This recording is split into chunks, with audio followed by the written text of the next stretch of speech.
네, 실전 매매를 통해 투자 비책 제시해드립니다. 포트폴리오 비중 체크, 엠빈골드 김태윤 매니저와 함께할게요. 매니저님, 안녕하세요. 네, 안녕하세요. 네, 반갑습니다. 자, 오늘은 또 2차 전지 전고체 관련주가 이제 연이틀 시세 분출해주고 있고요. 엔비디아의 회복세 속에서 국내 IT 투톱 포함한 반도체주들이 좀 강세 보이고 있습니다. 매니저님은 오늘 시장을 좀 어떻게 해석해 주셨을까요? 저는 이제 딱 이 한 문장이면 될 것 같아요. 반도체 2차 전지 같은 편이고요. 조선하고 제약바이오 같은 편이다. 그래서 그동안 좀 소외받았던 업종들과 그동안 주도했었던 업종들의 좀 희비가 오늘은 엇갈리고 있는 시장이지 않을까 이렇게 보고 있는 상황입니다. 실제로 이제 지난밤 이제 PPI가 예상치보다 낮게 나와주면서 이 물가 둔화에 대한 이 기대감으로 인해서 미국이 엔비디아나 이 반도체 관련된 종목들 상승폭이 적지 않았기 때문에 오늘 또 전반적으로 국내 반도체 기업들한테도 이 긍정적으로 지금 영향을 주고 있다라고 보시면 될 것 같고요. 그리고 2차 전지 쪽도 마찬가지로 최근에 이제 전기차 화재 사고로 인해서 관련해서 약간 좀 트리거 역할을 좀 받고 있는 것 같습니다. 하지만 이제 우리가 여기서 잘 선택을 해야 될 부분들이 뭐냐면은 지금 상황에서 이제 뭔가 추세 변곡에 대한 부분들을 좀 공략을 하겠다라고 저점 매수로 생각하시는 분들과 아니면 이 주도주 그동안 최근 들어서 시장 수익률보다 조금 더 아웃퍼폼했었던 그런 업종들을 눌렸을 때 매수하는 방식으로 갈 거냐 이 선택의 갈림길에 저는 놓였다라고 보고 있는데 자 우선은 저는 후자를 지금 택하고 있습니다. 제약바이오 섹터뿐만 아니라 조선주들 계속해서 이제 눌렸을 때 매수하는 관점으로 접근하는 게 올 3분기 조금은 큰 흐름에서 봤었을 때 조금 더 맞지 않을까 이런 관점을 갖고 있고요.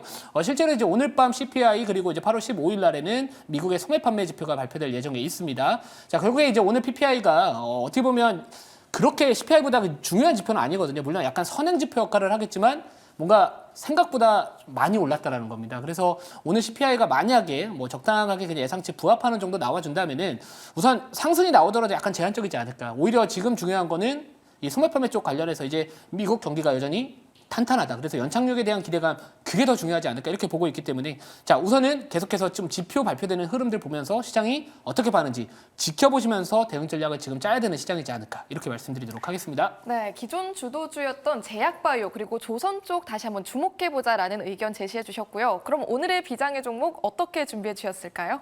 네, 오늘 비장의 종목은 저한테 아주 좋은 기억이 있는 항상 수익이 났던 종목입니다.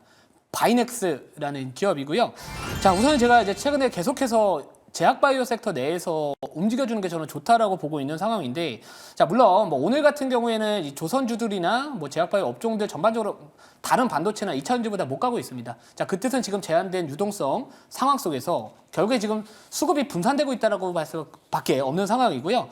그래서 아까 말씀드렸지만 선택의 갈림길에 놓였다면은 저는 오히려 이제 주도업종 내에서 좀 눌렸을 때 매수하는 전략이 좀 맞다라는 관점에서 오늘 바이넥스를 편입을 할지 말지는 잠시 뒤에 말씀을 드릴 거고요. 이 비장의 종목으로 이제 바이넥스를 말씀드렸던 이유는 결국에 3분기 미국 대선 토론회 9월 10일 날 또 예정이 되어 있고 대선까지는 한 3개월 정도 시간이 남아 있습니다. 결국에 미국의 중국 바이오 산업에 대한 이 규제로 인한 이 반사익을 얻을 수 있는 대표적인 또 수혜주 중에 하나로 중소형 CMO 기업을 대표할 수 있는 이 바이넥스라는 부분들 접근을 해볼 수 있을 것 같고요. 또 지금 당장은 어떻게 보면 이 해리스 부통령의 지지율이 조금 더 앞선다라고 해가지고 신재생이나 2차전지 섹터에 대한 부분들 지금 투심에 긍정적 영향을 주고는 있지만 사실 지난번 총격 사건 때 당시만 하더라도 이 트럼프의 지지율이 훨씬 높았습니다. 근데 변했거든요. 그래서 대선까지는 아직까지 몇 달 정도 시간이 남아있기 때문에 그 흐름은 언제든지 저는 바뀔 수 있다. 그래서 만약에 또 트럼프 관련된 수혜 업종들이 주목을 받기 시작을 한다면 이 약간이나와 관련해서 이런 셀트리온이나 이런 바이오 시밀러 관련된 기업들 주목받을 수 있고 결국에 이 바이넥스 또한 이 셀트리온의 바이오 시밀러 폼워커가 승인 시에 또 위탁 생산에 나설 수 있다는 그 기대감까지 같이 반영이 될 수 있기 때문에 자 우선 바이넥스를 한번 공략을 해보겠다 이렇게 좀 말씀을 드리도록 하겠습니다. 네, 자 그래서 가격 전략 제가 그냥 바로 말씀을 드리면은 매수가는 현재가 24,450원이고요. 목표가는 21,500원, 손절가는 18,700원 말씀드리도록 하겠습니다. 네, 상승 모멘텀 뚜렷하다는 점 짚어주셨고요. 그렇다면 비책포트에 편입할까요? 비책포트에는 편입은 하지 않겠습니다. 어째서죠? 지금 제 포트에 제약바이오가 너무 많아요. 그래서 이미 4종목을 갖고 있기 때문에 요거까지 편입을 해서 다른 업종을 뺄 필요까지는 아직 없다라고 보고 있고 그러니까 제가 그동안 이제 제약바이오 섹터 쪽 관련해서 3분기에 주도 업종이 될 가능성이 높다라고 말씀드린 부분을 집중을 해보시고 제가 사실 포트에 편입하지는 않았지만 안 왔던 종목도 지금 최근에 날아다니고 있습니다. 네. S&T 다이나믹스 며칠 만에 20%, 또 코리아 FT 잠시 뒤에 리뷰 도와드리겠지만 그 종목도 마찬가지로 거의 지금 이틀 만인가 3일 만에 20% 가깝게 올라갔거든요. 그래서 제가 편입하지 않는다라고 해가지고 이 기업을 좋지 않게 본다라고 생각을 하신다면 안 됩니다. 이렇게 말씀드릴게요. 네, 맞습니다. 말씀하신 것처럼 저희 비장의 종목들 굉장히 수익률이 뚜렷하게 나타나고 있는데요. 그중에서 코리아 FT 같은 경우는 그저께 편입은 하지 않았고 소개해 주셨다가 어제 살짝 하락 나왔을 때로 리뷰 도와주셨죠. 오늘 바로 목표가를 달성했습니다. 이 종목 리뷰 한번 부탁드릴게요. 네, 코리아 FT 뭐 편입하지는 않았지만 제가 어제도 사실 리뷰는 도와드렸습니다. 어제 약간 조정이 좀 나와서 어제도 저는 매수가 가능하다라고 사실 말씀을 드렸거든요. 근데 이제 이 코리아 FT 같은 경우에는 이제 대표적인 하이브리드 관련된 종목이죠. 뭐 카본 캐니스터 쪽 관련해서 뭐 하이브리드에 들어가는 핵심 부품이다 이런 이야기들이 나와주고 있는데 최근에 이제 전기차 화재와 관련해서 이제 반사이익을 얻을 수 있거나 수혜를 받을 수 있는 기업들에 대한 주목이 크기 때문에 이 종목도 마찬가지로 이제 전기차 쪽에 대한 약간 이 안정성에 대한 퀘스천 마크가 붙었다면은 오히려 이 하이브리드 자동차에 대한 관심을 받지 않을까 이런 생각을 했던 거고요. 또 게다가 또 이 실적에 대한 부분들 이런 것들도 좀 부각을 받았다라고 보거든요. 근데 지금은 아닙니다. 지금 자리에서 신규 진입을 한다는 건 당연히 아니라고 보고 있고 추세 자체가 아직까지 완벽하게 돌렸다라고 생각하기는 어렵습니다. 물론 61선, 이 오늘 시가 부근이 61선 위에서 어떻게 보면 돌파갭이 나와주면서 올라갔지만 이격 자체를 좁힐 가능성이 있기 때문에 자 우선은 이 종목은 여기서 수익을 마무리하는 관점으로 말씀을 좀 드리고요. 한 종목 더 리뷰를 포트 보면서 도와드릴게요. 네, 그게 나을 것 같습니다. 좋습니다. 그럼 비책 포트 오픈해서 현황 살펴보도록 할게요. 함께 보겠습니다. 네, 현재 저희 비책 포트 총 누적 수익률 13.6% 기록하고 있는 점 확인이 가능하고요. 6개 종목 모두 꽉 차 있습니다. 기존 종목들 뭔가 전략 수정해 볼 부분이 있을까요? 예, 더 살 종목들이 좀 보여가지고요. 더 사도록 하겠습니다. 자, 우선은 경동나비엔 제가 최근에 이제 분할로 접근하겠다 말씀을 드렸고요. 오늘 좀 조정이 나오거든요. 자, 그래서 이제 경동나비에는 우선은 현재가 65,500원으로 이제 비중 5% 추가 매수를 통해서 이제 비중 10%까지 늘릴 예정이고요. 그리고 한 종목 더 추가 매수를 하도록 하겠습니다. 바로 HD현대 중공업. 자, HD현대 중공업도 마찬가지로 현재가 205,500원에 비중 5% 추가 매수해서 비중 10%로 맞추도록 하겠습니다.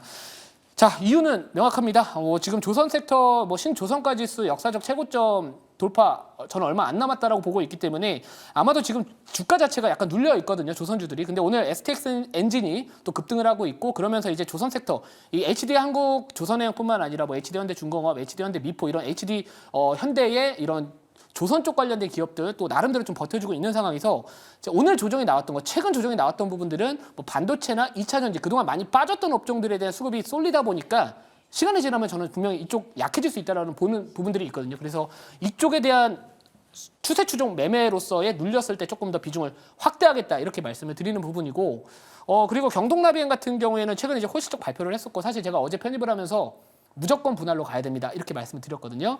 그래서 경동나비엔도 마찬가지로 분할로 지금은 들어가는 게 맞다. 여전히 더 빠질 자리는 사실 보입니다만 그래도 저는 분할로 가는 게 맞다. 그래서 우선은 한 번 더 사서 비중을 10%까지만 맞추도록 하겠습니다. 네, 좋습니다. HD 현대중공업과 경동나비엔 각각 5% 비중 추가했고요. 그렇게 되면 드디어 저희 현금 55%에서 주식 45% 이것보다 주식의 비중이 드디어 더 커지는 구간이 왔네요.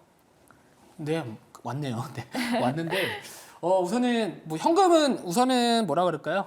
이 소매 판매까지 보고 나서 이제 비중을 더 확대할지 이 부분은 좀 고민을 해볼 것 같아요. 사실 포트에 편입하지 않았지만 뭐 코덱스 200도 지금 목표가까지 그렇게 얼마 남지 않았고 사실상 제가 손절이라고 하는 종목 중에 아쉽게 그냥 더 봐도 되지만 포트에서 빼기 위해서 지난번에 매도했었던 삼성전자 제외하고는 사실 그렇게 수익이 안 난 게 없습니다. 뭐 지금 하락장을 맞은 상황에서의 수익률이거든요. 그리고 여기서 말씀드리는 뭐 최고가 수익률도 아니고 사실 최고가 수익률을 했다면 누적 수익률 지금 100% 넘었을 겁니다. 근데 아무튼 있는 그대로 다 보여드리면서 김태훈 매니저가 어떻게 비중 조절하고 어떤 식으로 전략을 잡아가는지를 보여드리기 위한 부분이라고 보시면 좋을 것 같아서 현금은 추후에 많이 쓸 겁니다. 그래서 조금만 더 지표 확인하고 나서 결정을 하겠다 이렇게 말씀드리도록 하겠습니다. 네, 저희 정말 실전 매매 가까운 비책 포트 보여드리고 있습니다. 앞으로도 주목해 주시길 바라고요. 매니저님 무료 방송 오늘도 해주시죠? 예, 오늘 오후 4시에 너튜브 김태용 검색을 하시면은 이 3분기 투자 전략에 대한 부분들, 그러니까 지금은 어떻게 보면 그동안 많이 빠졌던 2차 전지나 이 반도체와 이 그동안 시장을 주도했었던 조선주와 제약바이오 섹터가 갈리는 모습을 보여주고 있거든요. 그러면 결국에 역추세 매매를 할 거냐 아니면 추세 추종 매매를 할 거냐에 대한 선택의 갈림길에 놓였다라고 보고 있는데 오히려 저는 추세 추종 매매가 지금 상황에서 맞지 않을까 이렇게 보고 있는 상황이 있기 때문에 오늘 추세 추종과 관련된 수의 업종들 그리고 관심주까지 잠시 뒤에 오후 4시에 말씀드리도록 하겠습니다. 네, 오후 4시 김태윤 매니저의 너튜브 함께해 주시길 바랍니다. 여기서 인사드릴게요. 고맙습니다.